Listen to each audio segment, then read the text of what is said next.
Irmãos e irmãs, um bom dia a todos vocês que fazem parte da nossa grande família, a família do Senhor. Quanta saudade, né, que nós sentimos de todos, de ver todos aqui juntos, num tempo tão bom, e a gente fica cada domingo mais saudoso. Esse é a segunda ceia, né? Eu não sei se esperava ou não esperava ter duas ceias nesta igreja sem o povo, mas a saudade nossa é bastante, né?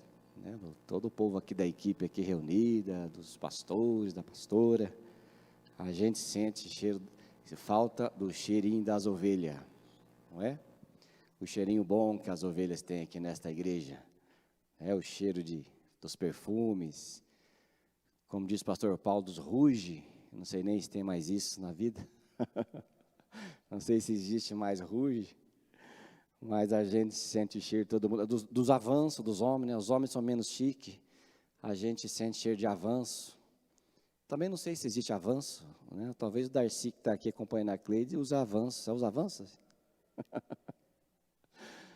Mas nós sentimos saudade de todos vocês. E se Deus quiser, logo estaremos juntos. Estamos aí esperando, não tem o que fazer.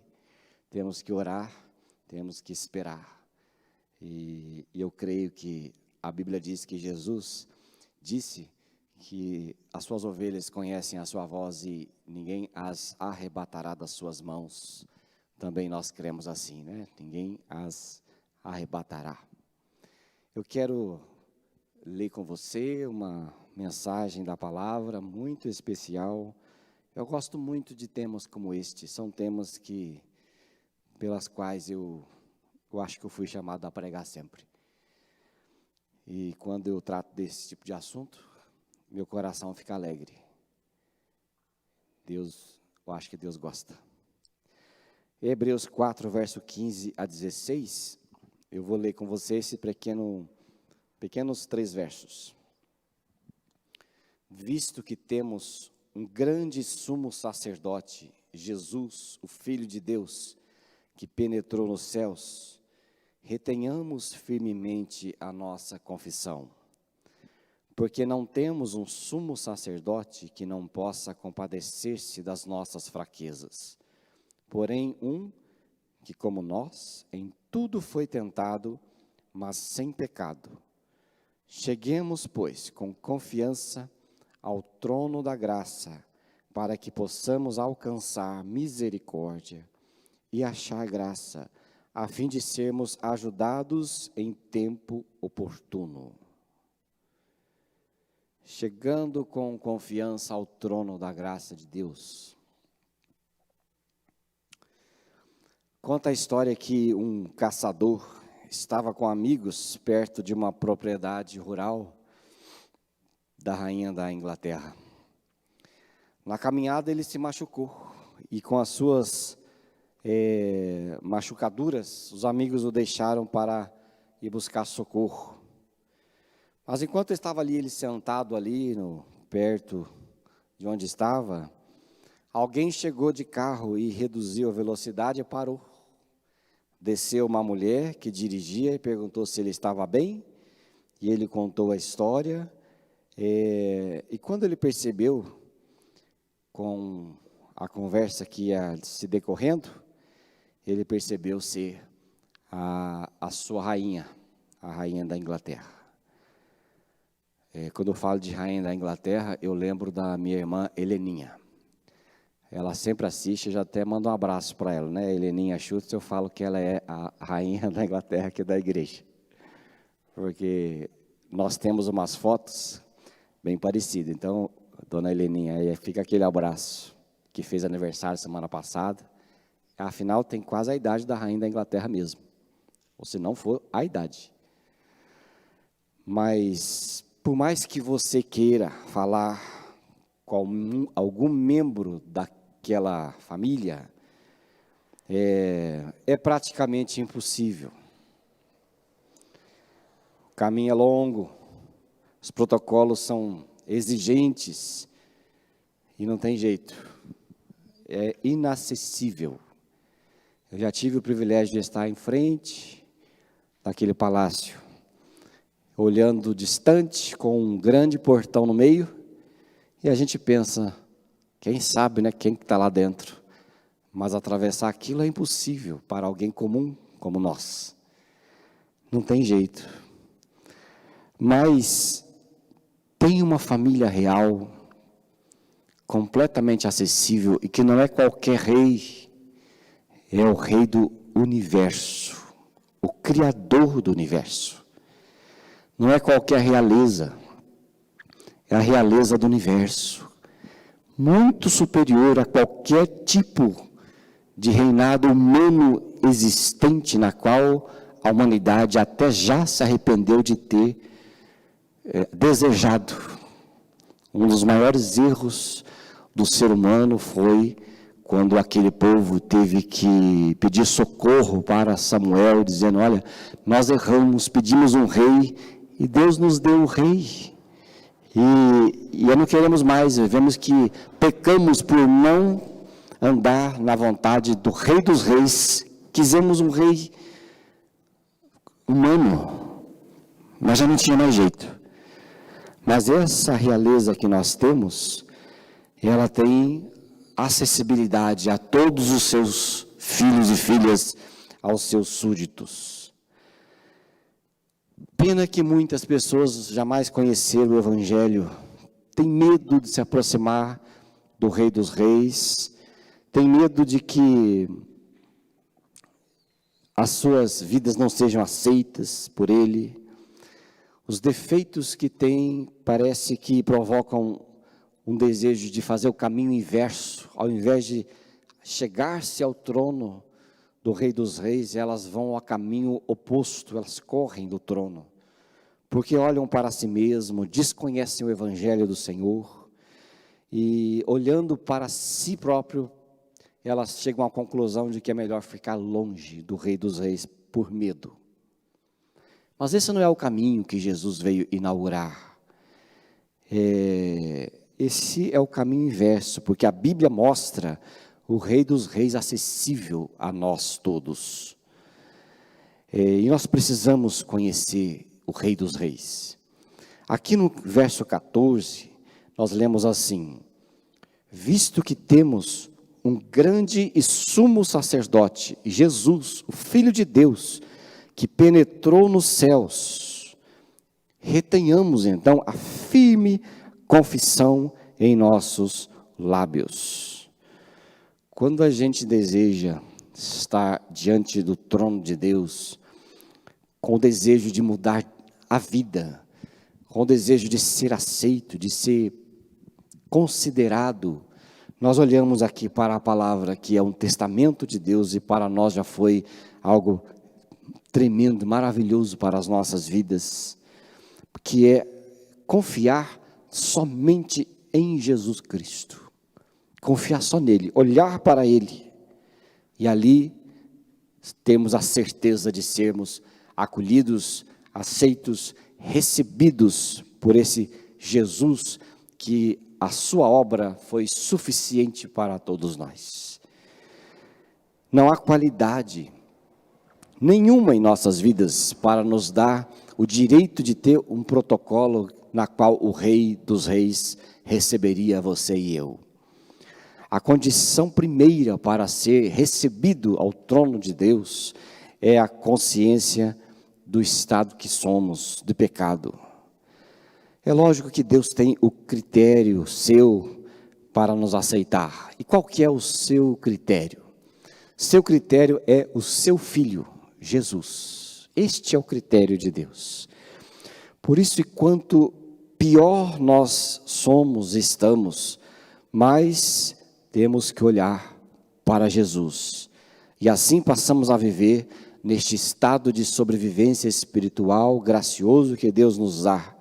É olhando fixamente para Jesus, confiando e crendo nas suas qualidades que agradaram o Pai, não nas nossas qualidades que não são aceitas pelo Pai. O Pai nos aceitou no trono da graça, mediante o seu Filho Jesus Cristo, o sumo sacerdote, que de uma vez por todas fez a sua obra de aceitação em nossas vidas. Assim é com a vida espiritual, é olhando fixamente para Jesus, acima de qualquer situação, acima de qualquer circunstância à nossa volta. Eu gosto muito de assistir programas de televisão de avião, né? Programa de avião. Um deles é aquele programa, você deve conhecer, deve ter assistido, o Darcy já viu que já assiste, o Desastres Aéreos. Assistiu Desastres Aéreos? Quando a gente vai, de vez em quando, viajar de avião, minha esposa fica doida comigo de eu ficar assistindo esse tipo de coisa. Aí ela fala, por que está vendo isso? Vai andar de avião? Eu falei, só para saber o que não tem o que fazer quando acontecer alguma coisa. Aí eu falo para ela, vai ser bem rápido, fica tranquilo, não precisa nem ter medo. O negócio acaba depressa. Mas os pilotos de avião, eles têm, para se orientar nos seus instrumentos, um deles chamado o horizonte artificial. Porque, na maioria das vezes, eles não sabem se estão indo reto, para cima, para baixo, para os lados. Eles não sabem, não tem a orientação necessária.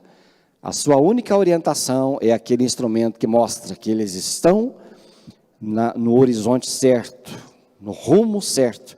E eles não têm que se preocupar nem quando o avião balança, nem quando tem as turbulências, nem quando tem nada o que cause medo. Eles têm que confiar. E o horizonte artificial, ele está ali. Então, eles vão para o alvo, eles vão para o seu destino. O nosso horizonte artificial é Cristo Jesus. Por isso que a Bíblia diz, olhando para Ele, vocês estarão seguros no Pai. Não precisam considerar as circunstâncias à sua volta. Sua circunstância do medo, suas circunstâncias emocionais, as circunstâncias que você acha que é desqualificado, a circunstância que você vê que não é aceito porque você não é a melhor pessoa do mundo. Isso não é pensamento que nos deixe seguros no Senhor. Porque a nossa segurança está em Cristo Jesus. Quem Ele é, o que Ele fez. Nossa segurança está no pecado que Ele pagou por nós. A nossa segurança está na vida do Filho. E saber que olhando para Jesus, nós somos recebidos no trono da graça de Deus, sem nenhuma dúvida, sem nenhum medo. Nós não podemos andar pelas nossas variações de humor, nossa bipolaridade emocional e espiritual, nossa bipolaridade de fé, não é necessário, porque Jesus fez a obra completa e completamente suficiente para deixar a sua igreja recebida ao trono da graça do Pai. É nele, o Pai olha para Jesus e todas as explicações que nós deveríamos dar, Jesus as dá por nós. Afinal, a Bíblia diz lá em Hebreus que Ele é o nosso advogado junto ao Pai o tempo todo. Como eu sou alegre, como eu sou feliz por acreditar que o critério para ser recebido pelo meu Pai Celestial não seja de ser uma pessoa boa, com número suficiente de ações, com número suficiente de ficha prestada no serviço religioso. Não é isso que me dá nenhuma garantia de estar ali diante de Deus. Mas a minha fé está baseada naquilo que Jesus fez por mim e eu estou seguro nele o tempo todo. Isso para nós é maravilhoso. Isso é a chave do céu. Isso é a chave da alegria. É a chave da vida que Deus concede para nós.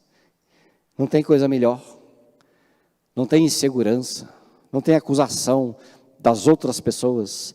Não tem acusação do inimigo das nossas almas, o diabo. Não tem acusação da nossa própria consciência. Não tem nenhum tipo de coisa que nos faça ser menosprezado diante de Deus, porque Jesus, o seu Filho, é o seu amado, e nós, olhando para esse amado, somos abençoados com essa paz, a paz de que sabemos quem somos e para onde iremos. No verso 15, Palavra muito especial aqui ainda diz assim: porque não temos um sumo sacerdote que não possa compadecer-se das nossas fraquezas, porém que como nós, em tudo foi tentado, mas sem pecado. Se alguém deseja conhecer a Deus, ficar diante do Pai, em alegria, em serenidade de coração, deve crer na Bíblia, que fala que nós temos alguém que pode se compadecer de nós, e que ele não é alguém que fica olhando para as nossas fraquezas, que fica se divertindo às nossas custas, às custas da humanidade, não é?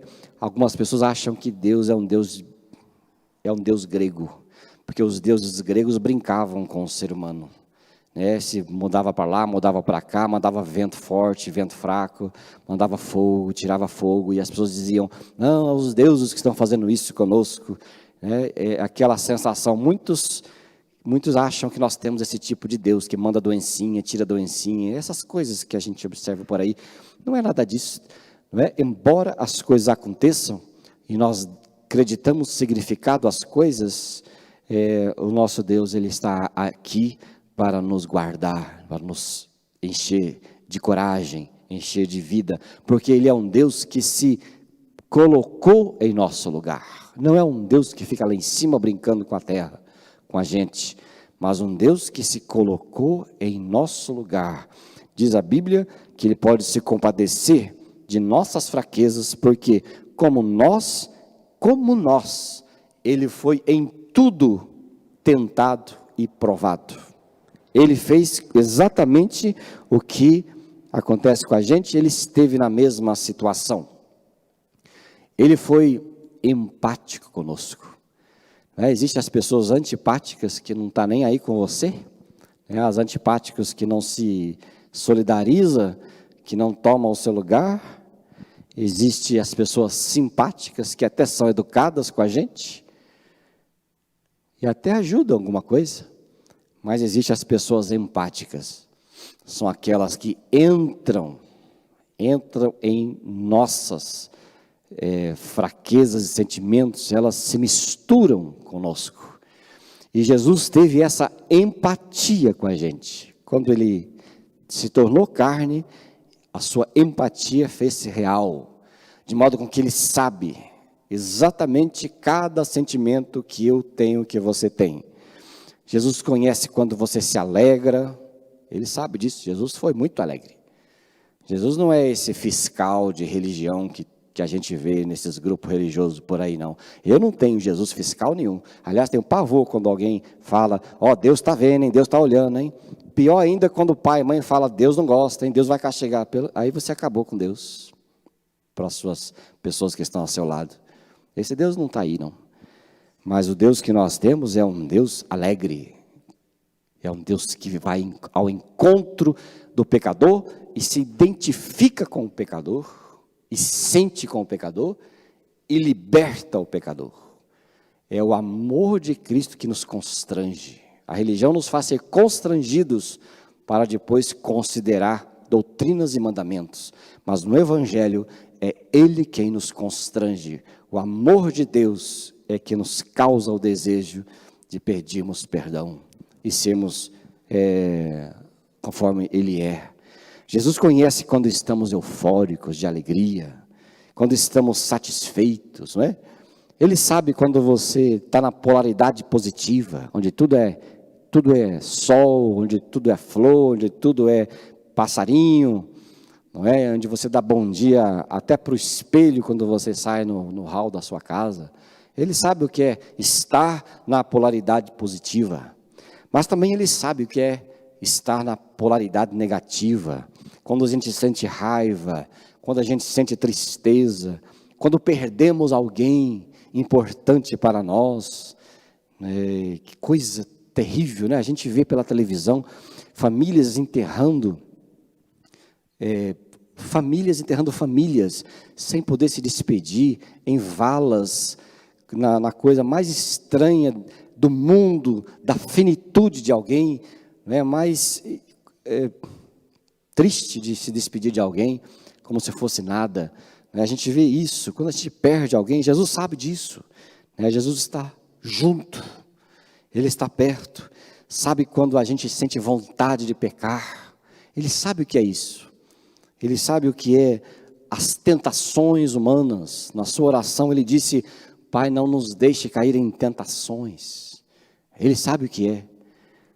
Você não precisa ficar longe de Deus, porque às vezes sente o desejo, a tentação do pecado, ou às vezes cai no pecado. Infelizmente, as coisas acontecem. Que mundo você está que acha que não acontece?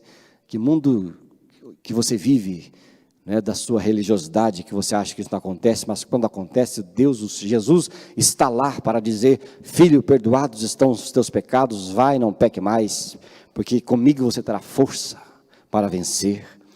Ele sabe quando estamos cansados, deprimidos, fracassados. Ele sabe cada detalhe das nossas crises. Ele suou sangue, Ele esteve amalgamado com o ser humano. Jesus é a face visível de Deus o Pai. Nunca ninguém conheceu a Deus, conheceu em Cristo Jesus. Quando Filipe chegou e disse: Senhor, para onde tu vai? Ele falou: eu vou para o Pai. E ele disse: mostra-nos o Pai. Jesus falou: eu já estou há tanto tempo com vocês, se vocês não conhecem o Pai. Quem me vê ao Pai, quem me escuta, escuta ao Pai. E assim é a face visível de Deus em Cristo Jesus, que é o homem Deus antes de ser Cristo Jesus, o Deus homem. Que Ele veio se identificar com o ser humano, comigo, com você, plenamente identificado. Essa sua encarnação deu essa experiência de ser humano, experimentando as mesmas fraquezas pelos quais passamos, se identificando plenamente com a gente. A Bíblia diz que não temos um intercessor que não sabe pelo que passamos, alguém teórico e distante, mas como nós, passou por todas as coisas. Como é que você se sente? O tempo vai passando, o tempo vai passando, já ficando temeroso com o mundo. O mundo às vezes fala: meu Deus, será que chegou o apocalipse? Estamos temerosos, com tantas questões, temerosos com o que vai ser depois, com desemprego, com finanças. Somos temerosos com tantas coisas. A gente pensa, e às vezes a própria situação de reclusão vai nos deixando meio sem sentido, vai deixando a gente meio sem planos, sem motivação. Mas uma coisa eu quero dizer a você: Jesus está conosco, Ele está com a gente. Chama Jesus para o seu sofá, chama Jesus para a sua mesa do almoço daqui a pouco, chama Jesus para dentro da sua vida que está deprimida. Chama Jesus, Ele vai fazer-se presente, Ele vai alegrar o seu espírito. Chama Jesus para perto, porque tudo que você contar para Ele, pode ter certeza que Ele vai dizer: eu sei exatamente o que você está passando, eu compreendo você. Se fosse hoje, nesse tempo moderno, Ele enviaria um WhatsApp dizendo: estamos junto nessa. Mas tenha bom ânimo, eu venci o mundo e vocês também vencerão. Amém, povo? Pode falar amém aí na sua casa? Bem aí, gostoso com a sua família, sem vergonha? Já que você não está aqui na igreja, faz de conta que você é um meio pentecostal, no sentido de ser explosivo, não é? Mas pode dizer: ô Jesus, estamos juntos nessa crise momentânea, mas também estaremos juntos no domingo da ressurreição. Estaremos juntos pela manhã, porque o choro pode durar uma noite, mas a alegria vem pela manhã. Na vida do crente sempre haverá o amanhecer, e o amanhecer na Bíblia é justiça, paz e alegria, porque diz lá em Provérbios que o caminho do justo é como a luz da aurora, vai brilhando mais e mais, até se tornar dia perfeito. Vai ser dia perfeito, fique tranquilo. E o verso 16, precioso demais. Cheguemos, pois, com confiança ao trono da graça, para que possamos alcançar misericórdia e achar graça, a fim de sermos ajudados em tempo oportuno. Cheguemos a Ele com confiança para obter ajuda sem medo.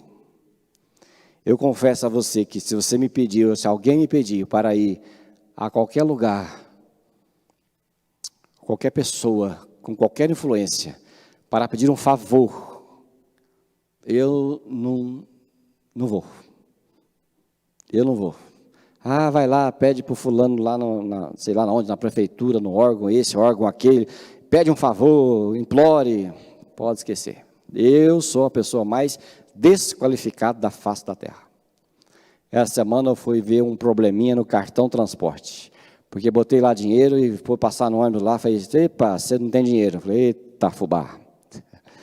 E aí eu fui lá na agência e estava lá, só com hora marcada. E eu falei, Jesus Cristo, não é possível, andei tudo isso para chegar aqui, não ser atendido. E o moço da porta estava lá, e eu falei assim, eu vou implicar com esse moço. Fala assim, viu, mas não tem ninguém dentro que quer ser atendido. Aí, enquanto ele falava com outra pessoa, eu baixei a cabeça, voltei para casa, abri o computador, marquei o horário, e semana que vem eu vou lá. Mas eu não sou desse tipo de gente. Mas a Bíblia diz que nós precisamos ser diante de Deus e não das pessoas. Melhor é pedir ao Pai do que pedir favores a seres humanos para adquirir vantagens. Diante do trono da graça, você pode ir ousadamente, diz a Bíblia. Ousado, porque vai com confiança e você vai alcançar misericórdia e graça, é o que diz aqui Hebreus. Vai com confiança. Antigamente existia um quadro na televisão chamado O Impostor. O sujeito chegava e já entrava em festa, entrava em casamento, entrava em qualquer lugar e a confiança dele era o que enganava os seguranças, enganava os protocolos de entrada. Era a autoconfiança. Ela chegava chegando, não chega que nem nós assim, meio cabisbaixo, que chama a atenção de qualquer pessoa. Você não, certamente pela sua cara você não é convidado. Não, mas o sujeitinho entrava e entrava entrando. Talvez essa confiança seja requerida a nós, quando diz, entra no trono da graça, calçado, financiado por Jesus Cristo. Entra e vá e peça, porque se você entrar ousadamente, se você entrar com confiança de fé, porque aquele que crê em Jesus tem fé o suficiente para entrar no trono de Deus e pedir, para ser socorrido e achar graça no momento adequado, porque é só aquele seguro na fé, na palavra, naquilo que Cristo fez, na vida comprada por Ele, é que tem ousadia e confiança e chega diante do Pai e pede, sem achar que vai ser desprezado ou colocado de lado. Esse acha graça, esse tem seus pedidos e a sua vida socorrida no momento necessário. Então, se você está sofrendo, está precisando de muitas coisas na sua vida, como o Pai deseja te dar, como o Pai deseja te socorrer, como o Pai deseja honrar a sua fé, porque não há coisa melhor diante de Deus e Jesus Cristo quando a gente chega com fé, porque a fé agrada a Deus, a fé agrada ao Pai, a fé deixa o Pai contente, a fé faz isto, a fé deixa o Pai reconhecendo que o povo na qual Ele deu a sua vida creu, e isso alegra o Pai. É como um cozinheiro que faz uma mesa bonita, né? E naquela mesa bonita chama o povo para comer e o povo come. E quando come com boca boa, né? E repete, acaba tudo. Aí o cozinheiro, os anfitriões, eles dizem, que bom que gostaram. Isso é a alegria do cozinheiro, é a fome da pessoa. Assim é com o nosso Deus e Pai. A alegria do Pai, a alegria do Filho é ter a sua obra de cruz reconhecida por nós. E a nossa confiança, quando chega, honra o Pai, honra o Filho, e nós somos abençoados. Sabendo-se assim, você pode chegar-se a Deus, não é? Porque Ele vai te abençoar. E eu quero então, deixar essa palavra com você. Você pode experimentar por si mesmo o amor e a aceitação de Deus pela sua vida, porque Ele já recebeu a Cristo e já recebeu você. Então faça de Jesus então a melhor coisa da sua vida, e você será recompensado com paz, muita paz nesse tempo, o tempo que o Senhor te dará. Seja com você, seja abençoado, seja firme nesta manhã, que você tenha esse combustível para viver mais dias da sua vida, pela palavra de Deus e pelo Espírito Santo que está no seu coração. Amém?